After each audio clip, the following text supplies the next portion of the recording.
ଏକ ଘନ ଜଙ୍ଗଲରେ ବିନୁ ନାମର ଗୋଟିଏ ଦୁଷ୍ଟ ବାନର ରହୁଥିଲା। ସେ ସବୁବେଳେ ଅନ୍ୟ ପଶୁମାନଙ୍କୁ ମଜା କରି ଠକାଉଥିଲା।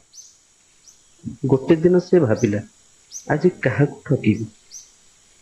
ସେତେବେଳେ ଗୋଟେ ଚତୁର ଶିଆଳ ଆସିଲା।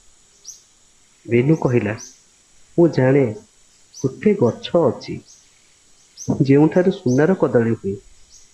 ଶିଆଳ ହସି କହିଲା, ତାହେଲେ ଚାଲ, ମତେ ସେଇଟା ଦେଖାଅ।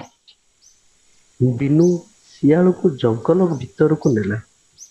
ଶେଷରେ ଗୋଟିଏ ପୁରୁଣା ଗଛ ଦେଖାଇଲା ଏବଂ କହିଲା, ଏହା ହେଉଛି ସେଇ ଗଛ, ତୁ ଚଢ଼ି ନେଇଆ। ଶିଆଳ କିନ୍ତୁ ଚତୁର ଥିଲା। ସେ କହିଲା, ମୁଁ ବାବା ଚଢ଼ି ପାରିବି ନାହିଁ, ତୁ ଆଗ ଚଢ଼, ମୁଁ ତଳେ ଧରିବି। ବିନୁ ଗଛ ଉପରକୁ ଚଢ଼ିଗଲା, କିନ୍ତୁ ଗଛଟି ପୁରୁଣା ଥିଲା। ହଠାତ୍ ଡାଳଟି ଭାଙ୍ଗିଗଲା। ବିନୁ ତଳେ ଧଡାମ୍ ହୋଇ ପଡ଼ିଗଲା। ଶିଆଳ ହସି କହିଲା, ଅନ୍ୟକୁ ଠକୁଥିବା ଲୋକ ଶେଷରେ ନିଜେ ଠକାଯାଏ।